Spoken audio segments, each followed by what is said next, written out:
큰 기쁨이라는 단어가 있습니다. 보셨습니까? 하나님의 아들 예수가 이 땅에 오신 것은 큰 기쁨이다. 큰 기쁨. 여러분, 예수 그리스도가 이 땅에 오신 것이 정말 여러분에게 큰 기쁨입니까? 그것이 정말 큰 기쁨인지 오늘 이 아침에 한번 우리가 확인해 볼 수 있기를 바랍니다. 내게 예수가 이 땅에 오신 것이 큰 기쁨으로 다가오지 않는다면 그것은 다른 말로 얘기하면 은혜에 대한 감격과 체험이 결국은 없는 것을 의미합니다. 하나님께서 이 땅에 오신 것, 그것도 육신의 몸을 입고 하나님이 하나님의 몸으로 온 것이 아니고 하나님께서 하나님의 어떤 신적 그런 존재, 그런 것으로 이 땅에 오신 것이 아니고 철저하게 사람의 몸을 입고 이 땅에 오셔서 저와 여러분을, 이 땅에 있는 우리 모두를 구원하기 위해 당신이 친히 저주받은 나무 십자가에 올라가서 죽으셨다는 것. 그 십자가의 죽음이 아니고서는 그 누구도 영생을 얻을 수 없고 구원을 얻을 수 없는데 주님이 그 길을 가셨습니다. 아니, 하나님이 그 길을 가셨습니다. 이것은 은혜일 수밖에 없습니다. 우리에게 어떤 공로가 있는 것이 아닙니다. 내가 주를 위하여 예수님께서 십자가에 달리시기 전 내가 먼저 하나님을 위하여 어떤 큰 일을 한 것도 아닙니다. 우리는 아무것도 하지 않았습니다.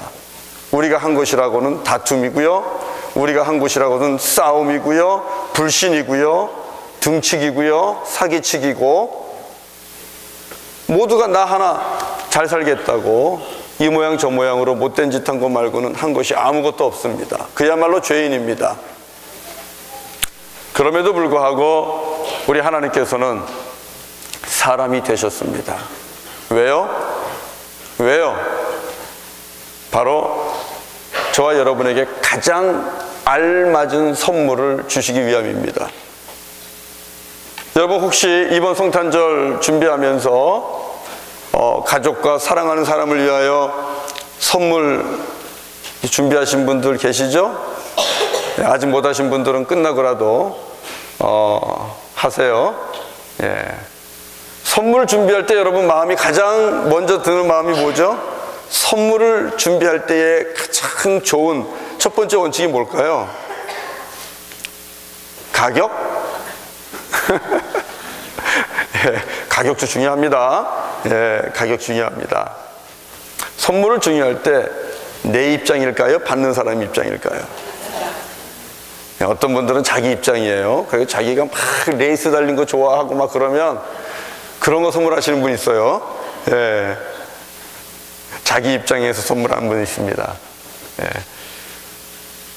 여러분, 선물은 받는 사람 입장입니다. 받는 자가 받는 사람에게 이 선물이 과연 핏할까? 받는 사람에게 이 선물이 어울릴까? 맞을까? 바로 그겁니다. 선물이 어울리지 않는다면, 선물이 맞지 않는다면 그 선물을 우리가 적용할 수가 없잖아요. 사용할 수가 없잖아요. 하나님께서 성탄의 아침에 하나님께서 당신의 아들 예수 그리스도가 이 땅에 내려오는 이 귀한 선물을 준비하시기 전까지는 분명히 이 죄인들에게 가장 어울릴 만한 선물이 무엇일까?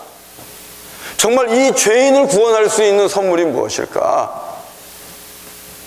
죽을 수밖에 없고, 아니 이미 죽어있는 이들을 살릴 수 있는 이들에게 가장 적합한 선물이 무엇일까? 생각하고 또 생각하고 고민하고 또 고민하고, 양 안 돼, 양 갖고는 부족해, 염소 부족해, 또 1년 된 송아지 아니야, 그것도 부족해, 억만금 아니야, 그것도 부족해. 하나님께서 가장 적합한 온 인류를 구원하기 위해서 우리에게 가장 어울리는 선물을 주셨는데 결국은 그 선물이 당신이십니다.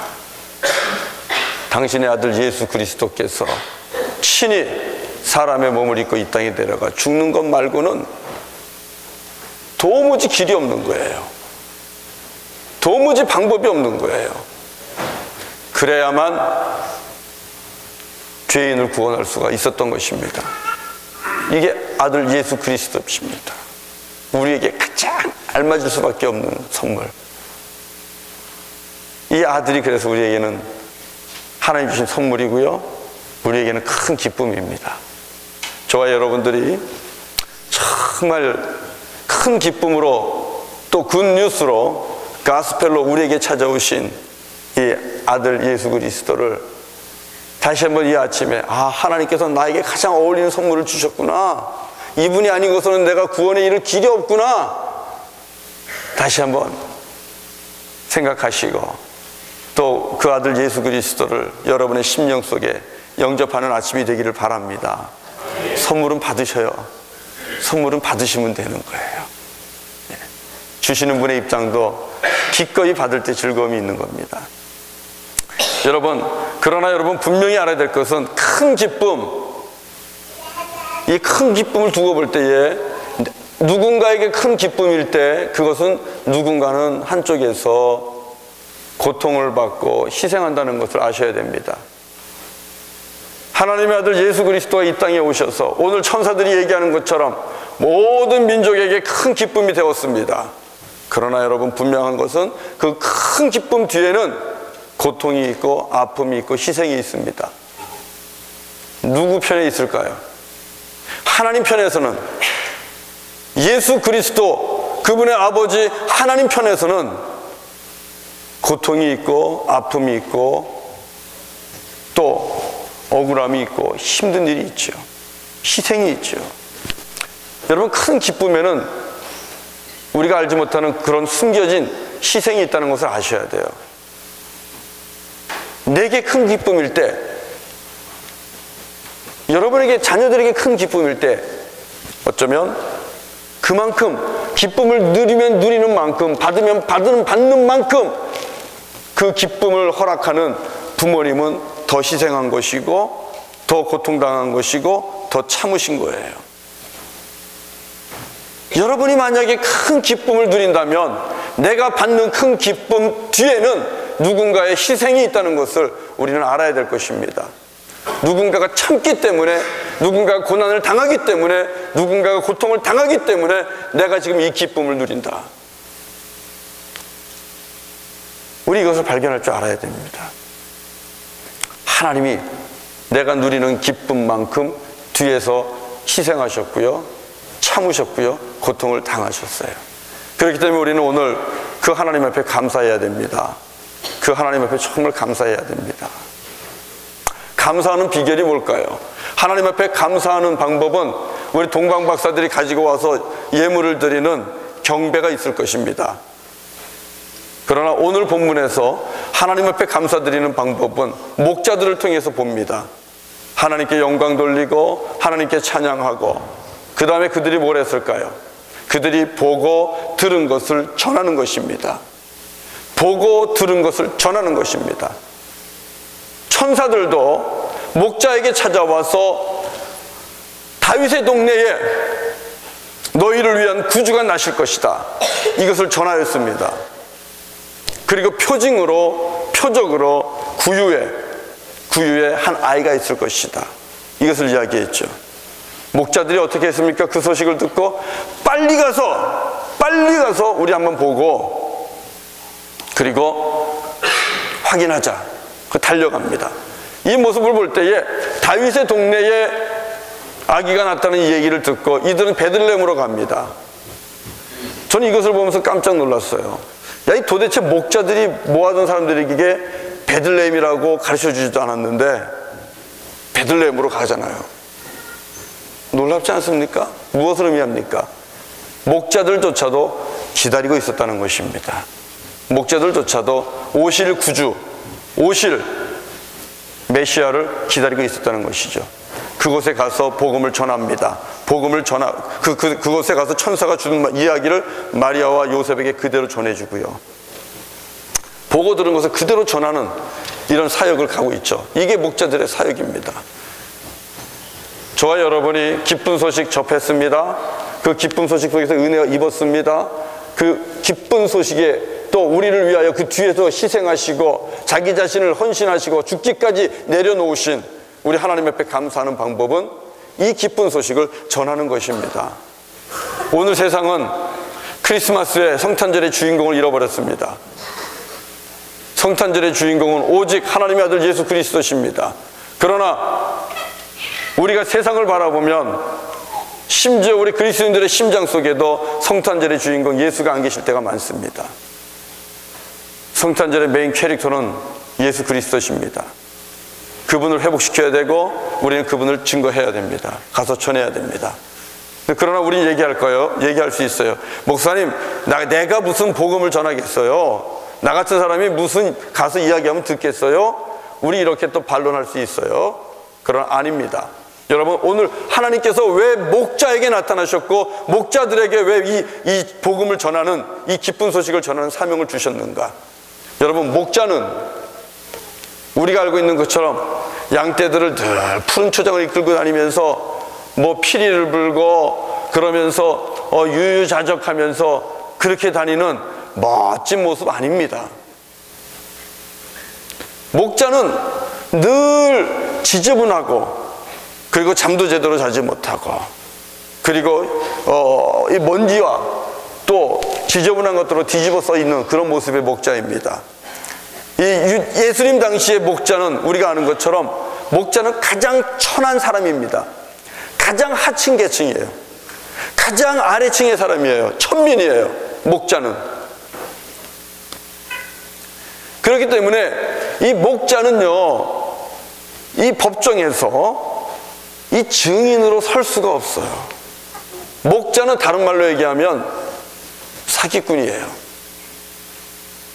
목자는 사기꾼과 같이 그들은 거짓말을 밥 먹듯이 하는 사람이다. 이것이 그 당시에 신용에 있어서는 크레딧은 괴로웁니다. 목자는 얼마든지 남의 양, 남의 염소 훔쳐갈 수 있는 사람들이고요. 그렇기 때문에 문제는 목자는 증인으로서 설 수가 없는 거예요. 유대인 그 사회 속에서요. 증인 채택이 안 돼요. 아예 증인으로서 거부당하는 그런 사람입니다. 그런데 놀라운 것은 세상이 증인으로 인정하지 않는 그 목자를, 놀랍지 않아요? 하나님께서는 그런 목자를 하나님의 아들 예수 그리스도 구주가 이 땅에 오시는 데 있어서 증인으로 하나님이 쓰셨다는 사실이에요. 하나님은 세상이 거부하고 세상이 인정하지 않고 세상이 리젝트해버린 그런 천한 목자를 천국 복음의 증인으로 하나님이 쓰셨다는 거예요. 그리고 목자들은 그 부름에 오늘 순종했고요. 자기들이 본 것, 들은 것 가서 전하고 확인하고 하나님께 영광 돌리고 찬양하고 그들의 삶의 자리로 돌아갑니다. 하나님은 그렇게 목자도, 세상이 인정하지 않는 그런 목자도 당신의 복음을 위해서 사용하시고요, 또 복음의 증인으로 쓰십니다. 그렇다면 오늘 이 자리에 앉아있는 저와 여러분, 하나님께서 얼마든지 쓰실 줄로 믿습니다. 예. 우리 예수님 오신 것은 온 민족에게, 나만이 아니라 온 민족, 온 열방에게 큰 기쁨입니다. 굿뉴스입니다. 좋은 소식입니다. 복음입니다. 여러분, 그 복음을 오늘 마음껏 여러분의 심령 속에 받아들이시고 하나님 앞에 감사하면서, 그리고 그 복음을 증거할 수 있는 저와 여러분 되기를 원합니다. 아멘. 여러분, 하실 수 있습니다. 하실 수 있습니다. 목자도 쓰셨는데요, 여러분들이 세상에 나가서 큰 기쁨이 되십시오. 여러분이 나가서 큰 기쁨이 되십시오. 큰 기쁨이 되려면 얘기했죠? 누군가는 희생해야 됩니다. 누군가는 고통받아야 됩니다. 여러분이 고통을 받고 여러분이 고난을 당하고 여러분이 희생을 하면 할수록 누군가는 여러분을 통하여 큰 기쁨을 누리게 될 것입니다. 이게 우리 예수님 닮아가는 삶입니다. 성탄에 이 큰 축복이 있기를 주의 이름으로 간절히 축원합니다. 네. 우리 같이 이 시간에 찬송하면서요 준비한 예물을 하나님 앞에 올려드리겠습니다.